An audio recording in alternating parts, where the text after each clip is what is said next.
When my name come up, respect it. Let's go. Stop playing with my name. I'll drill y'all. Stop playing with my name. I ain't gonna say it no more. If you're a good artist and you're a great artist, your time will come. Right. Like, I was never crying about it or mad about it. When Dr. Dre called me and asked me to get his back, I was there for him. That hurt. Hurt a lot. You know what I'm talking about? It hurt a whole lot. I blame myself for not being mentally prepared for a letdown. Birdman just crashed out bad over Snoop Dogg's comments about Lil Wayne, and things are getting ugly. After Snoop publicly checked Wayne for whining about the Super Bowl, Birdman snapped, firing back with threats and calling Snoop out for clout chasing off Wayne's name. But Snoop, he's not backing down. Birdman and Snoop Dogg have always had a solid relationship. They've shown love to each other for years, both as artists and as moguls. Snoop even publicly backed Birdman during hip-hop's 50th anniversary celebrations, saying CEOs like him deserved recognition.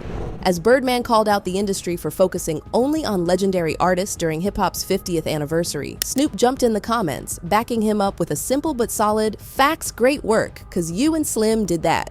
Birdman returned the love, calling Snoop one of the greats. They even worked together on Swizz Beatz' Bigger Business alongside other heavy hitters.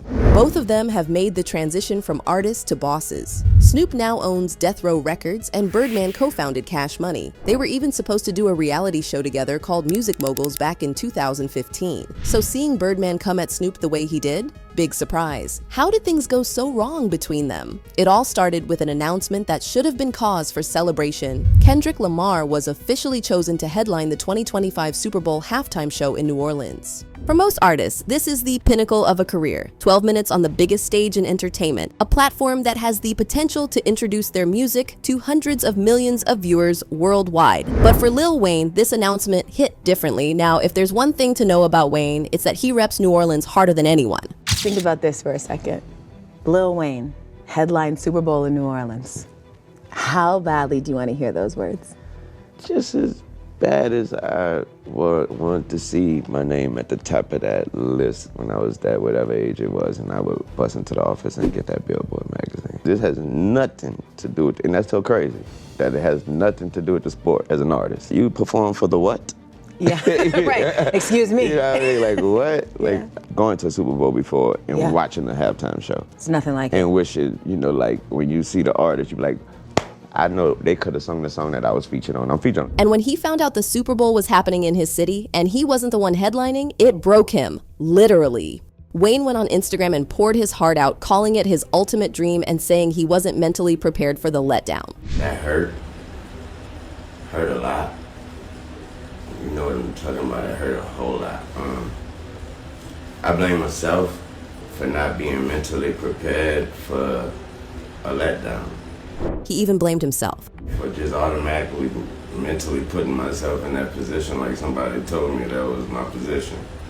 So I blame myself for that, but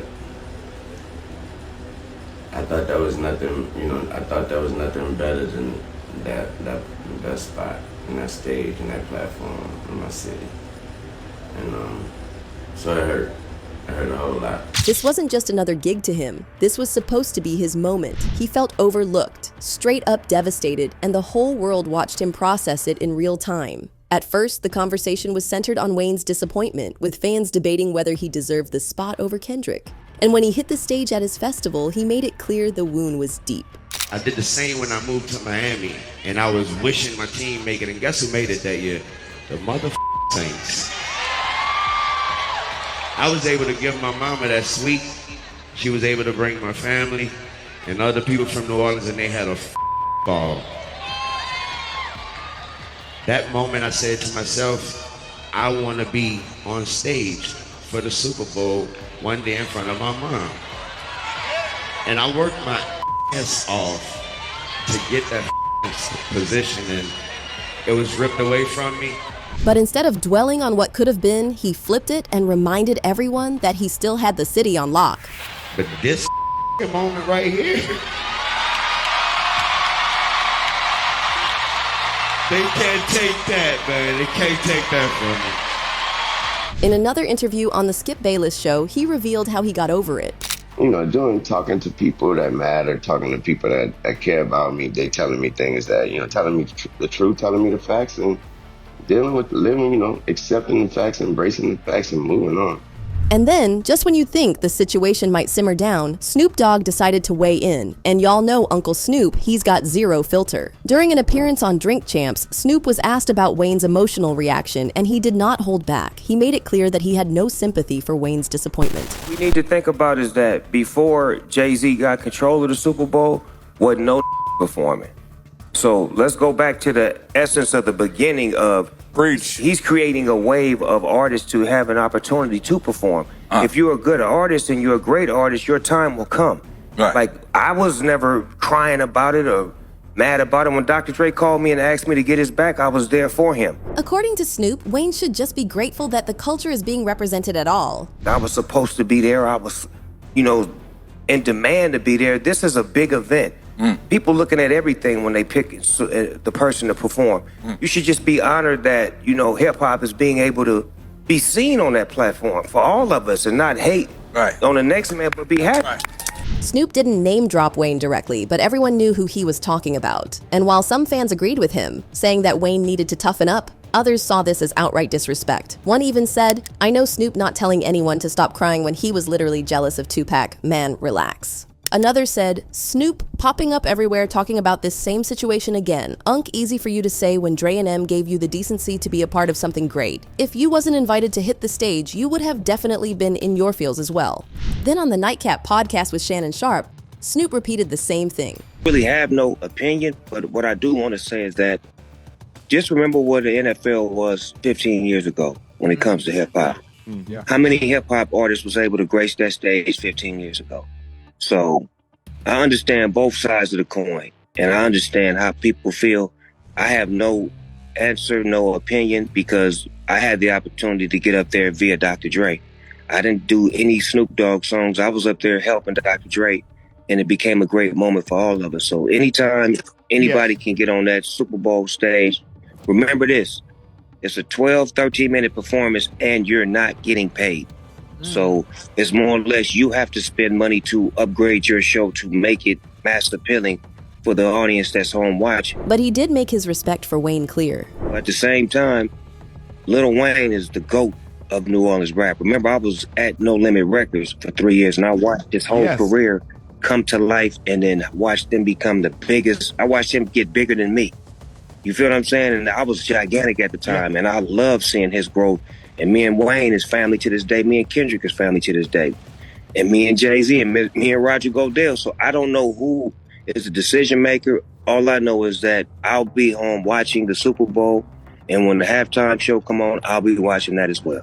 Even Kendrick gave Wayne a subtle but pointed shout out on his new album GNX on a track called Whacked Out Murals, where he rapped, "Bumped the Carter 3, I held my rolly chain proud. Irony, I think my hard work let Lil Wayne down. Whatever though, call me." Wayne didn't take long to respond, hopping on X with this cryptic message.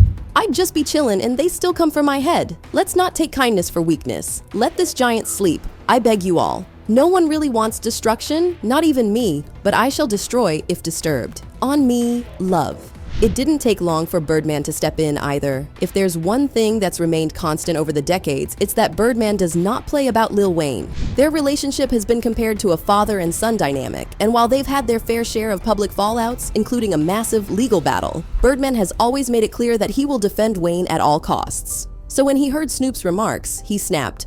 Birdman and Lil Wayne's relationship is one of the messiest, most complicated, and legendary sagas in hip-hop. It's got everything: father-son loyalty, betrayal, lawsuits, millions of dollars in missing money, and somehow, an eventual reunion. Lil Wayne and Birdman first crossed paths in 1991, when Wayne was just 8 years old. Birdman wasn't just some record exec. He was already deep in the streets, building up what would eventually become Cash Money Records. Wayne was introduced to him through a rapper named Lil Slim. Birdman took an immediate liking to Wayne, especially since Wayne's real father wasn't in the picture, and his stepfather was later For a young kid looking for guidance, Birdman stepped in like a streetwise mentor. He saw something special in Wayne, maybe even more than Wayne saw in himself at the time. By 12, Wayne was officially on the Cash Money roster. He started out as one half of the duo BG Ez with BG, and by 1997, he leveled up to join the Hot Boys alongside Juvenile and Young Turk.